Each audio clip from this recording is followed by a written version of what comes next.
Pangamba at pag-alala ang naramdaman ng mga fans ni Boss D para sa kanilang huling laban sa semifinals.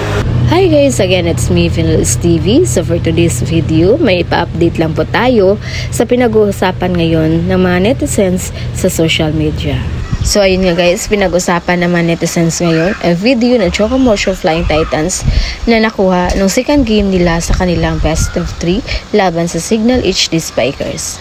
Yung sinasabi nila video na nakakaawa at nakakaantig sa mga puso ng mga fans ay yung makita nila si Boss D na ininda pa rin nito ang sakit ng tuhod habang kumakain ng saging.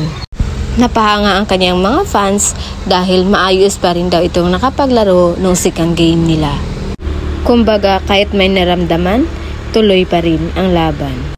Pero marami pa rin sa mga netizens ang nakapansin na iba yung kilos ni Boss D sa loob ng court. Dahan-dahan lang ang kanyang paggalaw, kaya pinalitan din siya ni Jem para kahit papano makapagpahinga din siya saglit.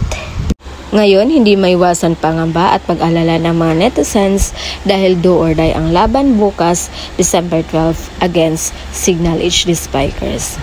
Kailangan nilang ibigay ang lahat at itodo para makapasok sa finals.